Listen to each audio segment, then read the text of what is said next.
All right, let's get started. So again, my name is Tim Ranzetta. I'm one of the co-founders, Next Gen Personal Finance. We're a nonprofit.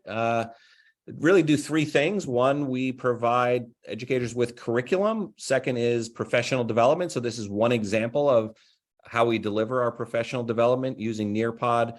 Third thing we do is advocate for financial education, because we think every high school student, frankly, every student, probably at each stage of their development in K-12 should be getting a steady dose of personal finance. Like, this is a skill. I'm probably preaching to the choir. This is a skill that everybody needs, and nobody leaves your classroom when you teach this saying, how am I going to use this in real life, right? And I think the reason we start our semester course talking about behavioral economics is we have to establish that at the outset with our students, is really understanding what's their attitudes towards money. What's the psychology behind the money decisions that they make? What myths and misconceptions can they have about money? So unless we tackle that early, and the beautiful thing about having that be your first unit is that you can constantly spiral back to those concepts.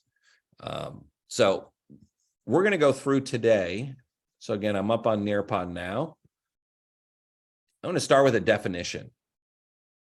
People often ask, what is behavioral economics? And I think very simply, there was a belief that people made decisions based on, we were all rational beings, and kind of that was the belief up until about 30, 40 years ago, where a guy by the name of Daniel Kahneman said, he was not an economist, he was a psychology guy, suddenly looked at this and said, this is crazy. Like, no, people don't make the most rational decisions, particularly about something like money. And so this is where behavioral economics started. It's this idea, like, we better include psychology and to recognize why people make the decisions the way they do. And so we're not always well-informed, self-interested. We make well-informed, self-interested decisions based on our own preferences. So we're going to do a couple experiments. I hope you enjoy these. The goal, again, with this session, you all investing time on a Saturday, you want to walk away with things that you can bring back to your students. So that's really my goal today. So we're going to start with a guessing game. So pull out a scratch piece of paper, and I'm going to ask you questions. I'm going to go slowly, but there's a bit of a twist here. So listen carefully. And that is, the way I want you to answer these questions is give me a range of values.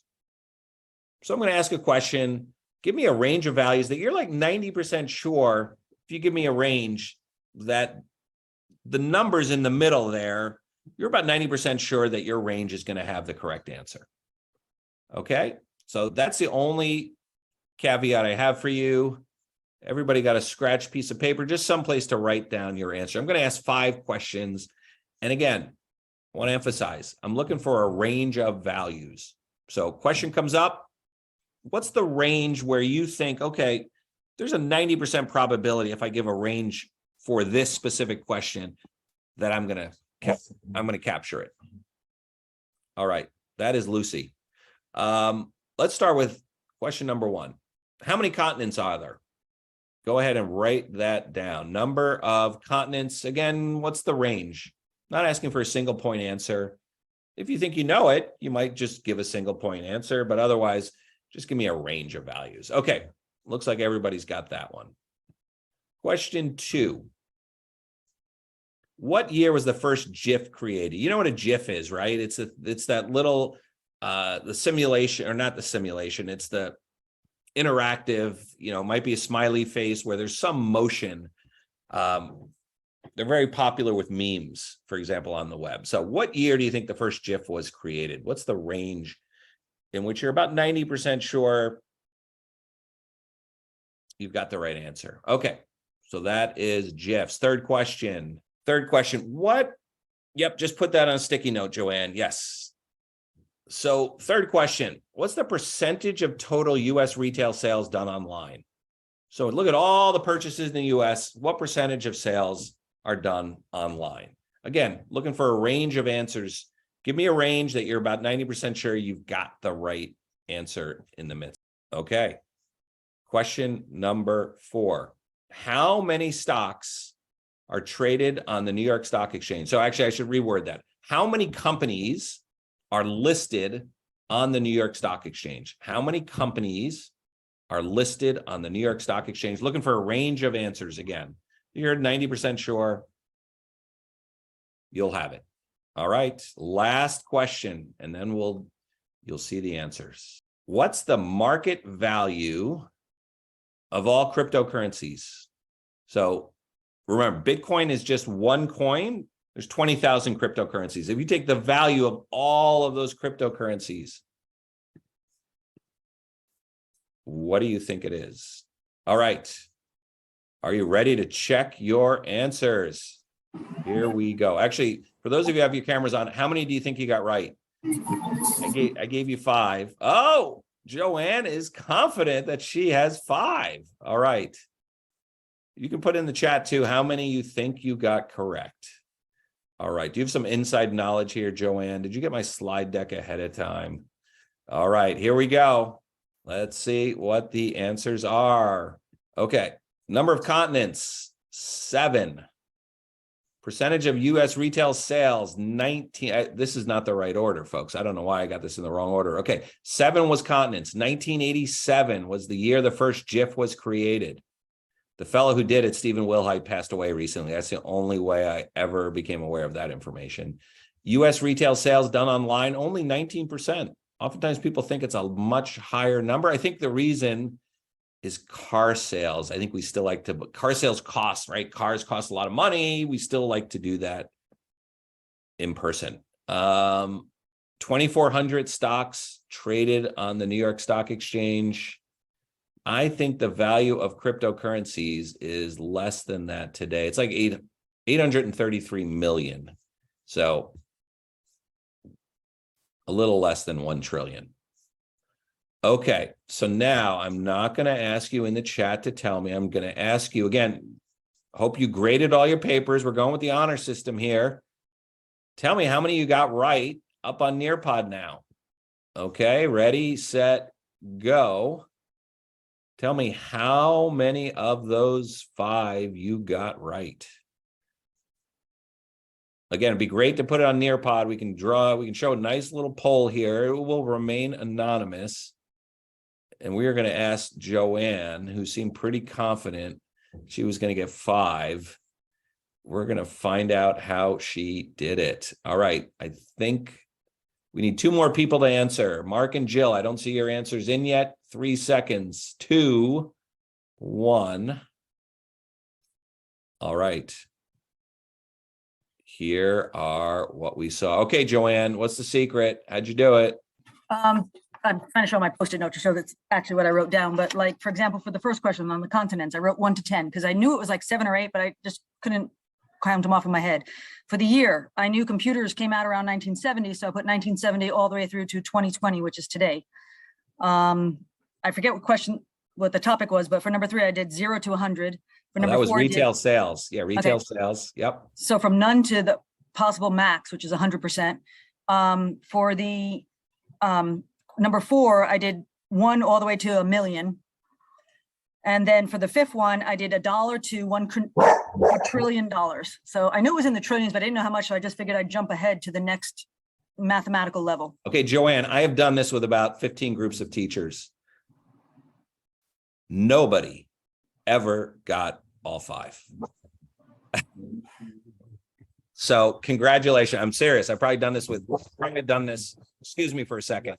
Sorry, we have this is work from home, folks. We got somebody at the front door. Okay, so what is going on here is, and I've done this many times, folks, and people have only gotten 1 correct. And I think it's this idea, like, why, when given the opportunity to give a wide range, why don't people do it? Here's a video that's going to explain why. So up on Nearpod.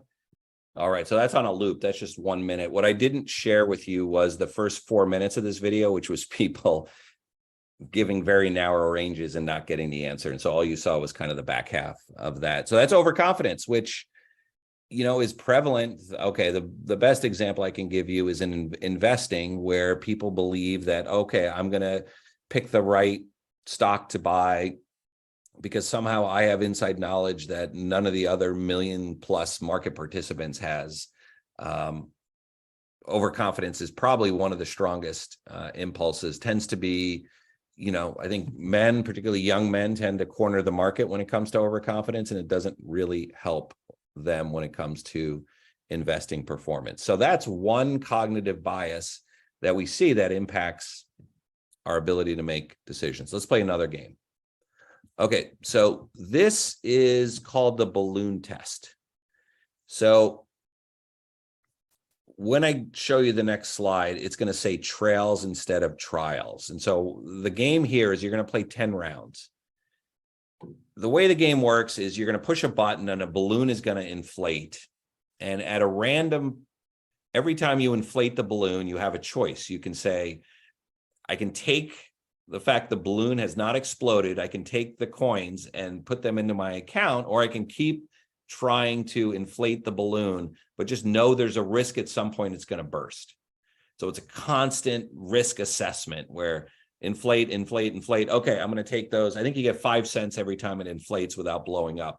You can kind of transfer that into your savings account and go again, or you can keep going and try and maximize, but just know at random times, the balloon's going to burst.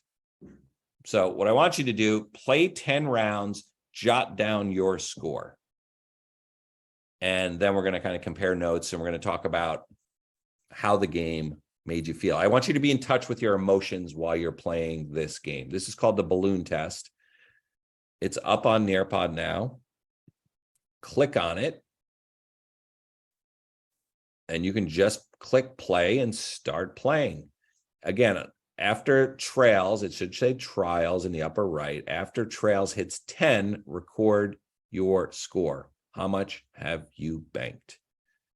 I'll know you're done when you put your total in the chat. Have fun. All right, go ahead and put your totals in. Again, the number is up at the top of the screen. It's the middle number is how much you banked, how much you collected over time. Joanne, in the meantime, I'd love for you to talk through, I want to make sure I give you an opportunity to talk about your brain teasers. One of my topics, I teach an explorations class. So one of the topics is student success.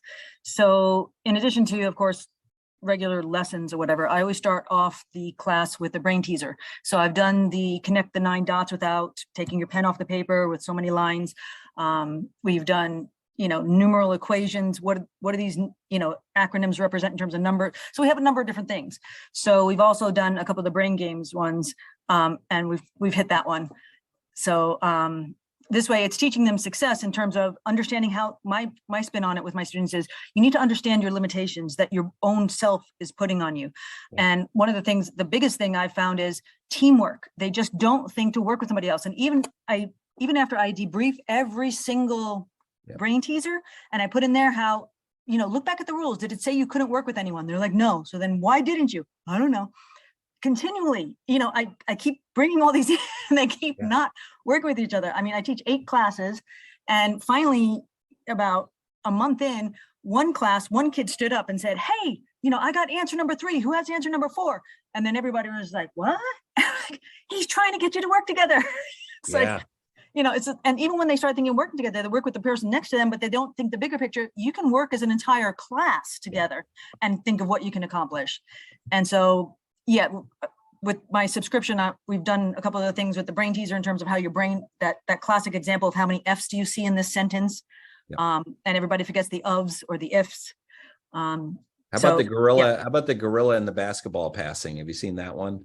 So there's a group passing a basketball, and they say, count how many passes happen. And there's people kind of walking around like this. And because you're so focused on the passing of the ball, you don't see the gorilla kind of that in the middle of it. The gorilla walks through, and many people miss it. See if I can find it. It's like it's a visual perception problem. It's like wherever your attention is, you often miss the details around it. I know middle schoolers will have fun with it. It's a gorilla basketball video. Yep, there it is. Okay. All right, let's see how people did. Okay, I think we have a winner. Adrienne, I'm sorry. Tell us your strategy. I actually didn't have a strategy. I just noticed that I had a few balloons pop, but I just looked at the number and go above 2. That was a strategy. So you felt like, okay, it blew. When did it, the first time you inflated, do you remember how much you saved, or did it blow up on you? The first Actually, I was just looking at the balloon when I looked to be filled. I didn't figure out there was something on the left-hand side to kind of let you know on the first one. And then I looked on the left-hand side and saw the numbers, and it was at 2. That's how I did it. And do you consider yourself a pretty risk, if you're an investor, or I don't know, think about other decisions, you consider yourself kind of somebody who's risk tolerance is low. has a high risk tolerance? My risk tolerance is low now. I'm older, so okay. But if I had a long horizon, I would be far more risky. Yep. And what was your emotions as you were playing the game? Since it wasn't money, I didn't have a lot of emotion to it. Okay. If it's money, the game changes. When people actually start with anything, I believe when people start investing and it's their money and their loss of risk, the whole game changes. Yep. You can play with other people's money, but as soon as it becomes yours, the game changes. How do you think you could have, in a classroom setting, amped it up? Because there isn't money involved. You're absolutely right. But what's a way you could create some dynamics that get kids to maybe feel more, pun intended, feel more invested in it? Giving them something that they would consider value. Yep. Time out, early out, or giving them a present, or anything that would promote it. Yep. Competition, you got it. So maybe after 5, you put up the board, okay, who's leading now? And then it's suddenly, they're feeling the weight of, I want to win this thing. And so, awesome.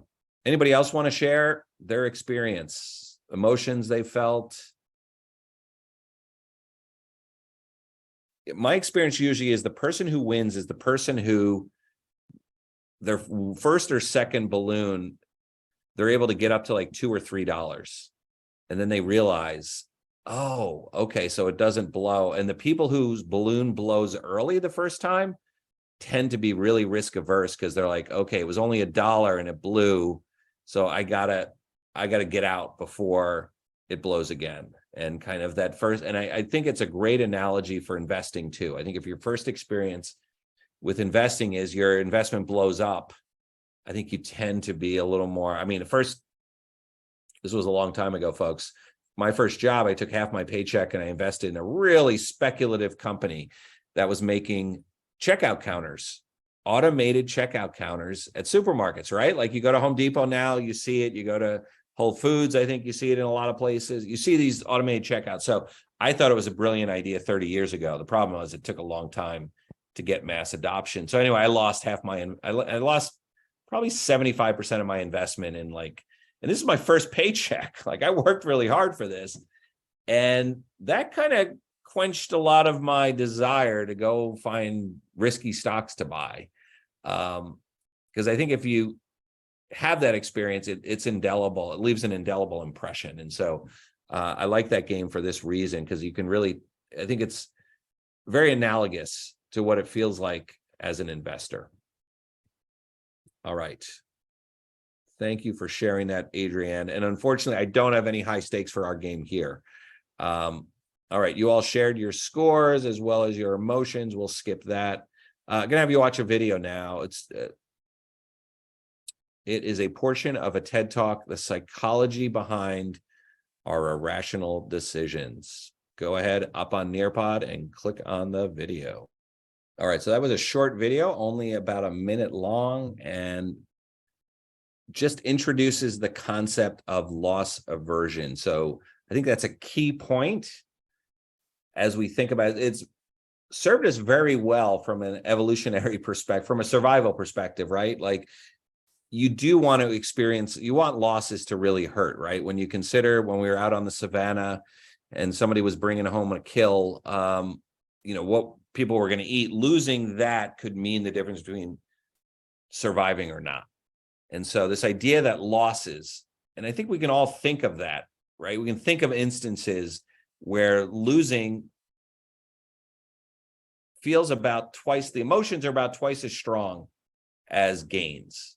And so that's the theory behind loss aversion. And so one of the reasons I really like the balloon game is that's loss aversion in action. Like, how did you feel when you won $2? Oh, that was really great. How did you feel when the balloon exploded? That really stunk.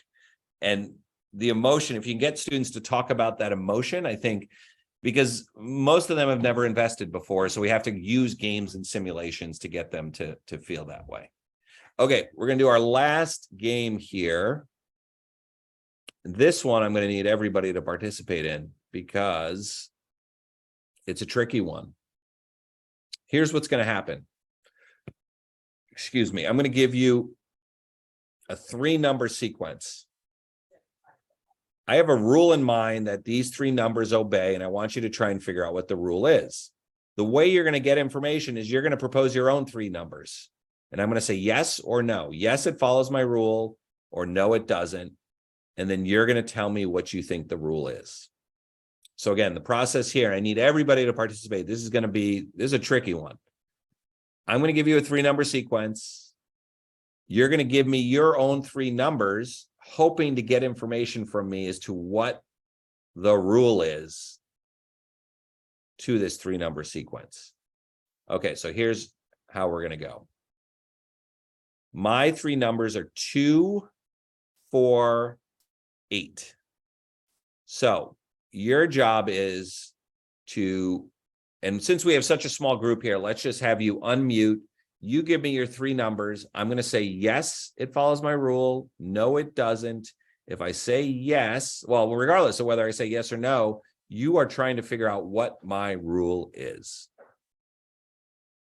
Who wants to go first? Just unmute yourself. Give me your 3 numbers and I will react. 3, 6, 12. Follows my rule. What do you think my rule is? 8, 16, 24. Well, let me have Joanne guess what my rule is. Each number doubles. That is not my rule. All right, Adrienne. Squared. Give me 3 numbers. I'll tell you yes or no. 8, 16, 24. Follows my rule. What's Even? my rule? Oh, no, it can't be because she did 1. So the numbers multiply by itself. That is not my rule. All right, who's next? And you can come back at me if you've already given me 3 numbers. You can come back at me too. So I have to give you. Okay, we're gonna go Dexon, then we're gonna go back to Joanne. Okay, mine is a 2, 5, 7. 2, 5, 7. Yes, that follows my rule. What's my rule? Or now you have you cover all the numbers. And What's that? you cover all the numbers. Any number is 0. Any number greater than 0? Yeah, That is not my rule. and that include my 0. That is not my rule. All right, Joanne, back at you. Number plus the number before it. You got to give me 3 numbers, and then I'll tell you if it follows. 3, 6, 12. Follows my rule. Right. Or So any then- real number, I think. The number plus the number before it. That is not my rule. Any All right, real last number. chance. Adrian, 1, 2, Any 3. real number. hold on a sec, Dexon. Adrian, give me your numbers. 1, 2, 3. Follows my rule. Yeah. Any It's number. Yeah, That is it's not my any rule. real number. Yeah. That is not my rule. All right, Dexter, I'm going to give you the last chance. Give me 3 numbers. Okay. Is it 1 to 10 or it can be more than It 10? can be any numbers. Okay. 30, 31, 32. Follows my rule. So then that's any real number. Any real number? Yeah. That is not my rule. All right. Here we go, folks. This is really frustrating. I know, really frustrating. The good news is you're going to watch some people get really frustrated on this video too. And you're going to get the answer. So here we go. Go click on Nearpod now and watch this video. All right. Do you all feel better now? That was example of confirmation bias, right? Like, so we have in our head, we are pattern seekers when it comes to things like math. And so we have in our head that there has to be a relation. The relationship is multiplied by 2 or squaring the numbers, or it's just really hard for us to get off the path of our first guess in terms of, okay, this is the sequence it must be. And the hardest part for us is you actually get a lot more information, right? As he says in the video, you get a lot more information from a no than you do a yes. And I've heard teachers use this in the classroom and really cements this concept of confirmation bias, which, again, very prevalent in this country. You can think about it from a political standpoint. It's really exacerbated by social media, where we're in our own echo chambers. Social media serves up stuff that just confirms our existing beliefs, right? And so we have to fight really hard to kind of get the other side, to really think about, okay, it's pros and cons is a lot of how do you prevent confirmation bias leading you down the path, is really to take the other side, which can be really hard to do. Like, whatever your belief is, look for information that's counter to it and see if there are pieces of it, or it's this idea of just having an open mind versus, and I can think of this in investing terms, right? If there's a company you invested in, you want to read positive stuff about it to believe that you made a good investment, versus, hey, before I make that investment, maybe I want to go figure out who's against the stock, who thinks that the company isn't worth the current stock price. And so there's a great book out there called The Scout Mindset, or a great TED Talk video called The Scout Mindset. But yeah, I'm glad you like that, Adrienne. All right. So now we're going to take a bit of a broader view. I want you to think about, so the 3 things we just looked at, right? Overconfidence, loss aversion, confirmation bias. There are these things called cognitive biases. Through no fault of our own, this is part of the human condition, folks. They've served us well. The reason confirmation bias is so strong, right? Imagine if you didn't have any beliefs, and the last piece of information you got, you decided, okay, well, that's what I'm going to believe. Like, life would be pretty hectic, or if we're constantly disconfirming our beliefs. So it makes life a little bit easier to live by having these beliefs and then not flipping kind of every day. That creates kind of a lot of mental chaos. Loss aversion serves us well. We should feel losses twice as much as we enjoy gains. That's really helped us. And then if we didn't have a level of overconfidence, folks, we wouldn't have a lot of startups, because to start a company is a leap of faith, because the odds that your company is going to last more than 5 years is pretty low. And so overconfidence, I think, has some positive effects too. It leads entrepreneurs to go try and create crazy things, and some of them succeed, and we get innovation as a result of that. So what we're going to do now is I'm going to have you look at a list. Again, I'm up on Nearpod in the upper right-hand corner. There is an article from the Decision Lab. And what is listed here is 100. Yes, this is why life is challenging, folks. These are 100 cognitive biases that many of us, again, through no fault of our own, many of us have. I want you to pick one, and then I'm going to ask you, I'm going to put up on a collab board and we can discuss as a group, a cognitive bias that you experience in your own life. So you're not going to go through 100 of them. You're probably going to skim the list and look at the description and say, okay, I've seen this in my life. And then I'm going to ask you to share that on a collab board.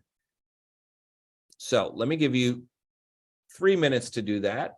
We'll go to about, 32 after the hour. So you're doing two things. You're looking at a cognitive bias. You're kind of looking through the list, figuring out one that applies to your own life. It could be something you saw somebody else do, something you've done. In 3 minutes, I'll advance Nearpod. We'll get to the collab board and you can share out cognitive biases in your life. Oh, I'm sorry, folks. You're not seeing a list. So if you go to Nearpod, I'm sorry about that. It's up in the upper right-hand corner. I'll drop a link in the chat too. Sorry about that. Of course, the moment I walk away. All right. Everybody see that link now? So let me give you another 2 minutes. So again, you're looking for a cognitive bias. And then I will, let me give you 2 minutes. Sorry about that delay, folks. Take 2 minutes, find a cognitive bias that applies in your own life, and then I'll let you share it on a collab board. But it's a long list there, about 100 cognitive biases. All right, folks, here we go. I'm going to advance. You can go back to, oh, wait a minute. Before we do that, up on Nearpod, this is a very entertaining video. Okay, so this is I think an AP Psych teacher who wrote a song about cognitive biases. As you watch it, I want you to think about what's the jingle or what's the phrase or the lyric that kind of sticks, the lyrics that stick in your mind.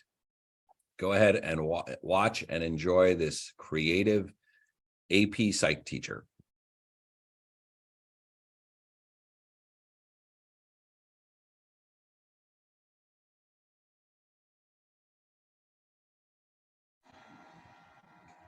There you have it. Aren't teachers the most creative folks out there?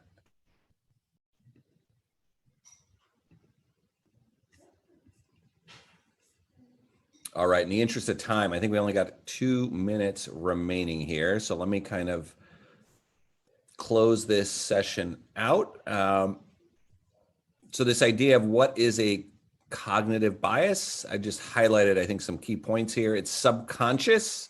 So it's below the level of our consciousness. It affects the accuracy of our decisions and judgments. It's automatic. And the reason we have this is it helps us make decisions quicker and more efficiently. And the term I like is mental shortcuts. Okay, it looks like Mark put up the survey also. I did want to leave you, if there are any resources that you particularly enjoyed today, I have. Yeah, I've got a link here to each of the individual resources. So if there was specifically one of the games or one of the videos, I wanted to make sure you could walk away from this session with that. So give me a moment here. I'll find the link to the resource list. And again, we have a behavioral economics unit on our website. Website is www.ngpf.org. Here is the document where I've listed, again, all of the resources from this session, from the brain games to the balloon game to videos, the videos that you saw. So hopefully, again, my mission, my goal in every one of these sessions is that you walk away with content, ideas, resources that you can bring back to your students. I just want to close by letting you know, NGPF offers certification courses. So I'm actually going to be teaching a course on behavioral economics. What is a certification course? We meet, in this case, starting the week after Thanksgiving, we meet on Monday and Wednesday, 4 to 6 p.m. Pacific time. So we'll do that on Monday, Wednesday, that week after Thanksgiving. And then the following week, we'll go Monday, Wednesday. And then the last week, we'll just do Monday. That's 10 hours in total, 9 hours of live instruction plus an exam, 30 question multiple choice exam. Teachers have earned over 11,000 certifications. So this is a pretty popular program. So if you are interested, up on the website now is a link to our certification courses. That's all I have. If there are any further questions, it looks like we're a minute after time, but I am around if folks have any other questions. I want to thank you for your participation, though. This was a lot of fun. The only thing that makes this session work is you all having a good time and engaging in the game. So I want to thank you again. Thanks, Joanne. And thank you, Adrienne and Dexon and everybody else who participated. Hope you enjoyed it and hope you're going to be able to bring some of this back into the classroom and watch the students, watch their engagement go up, because we all love to learn more about psychology.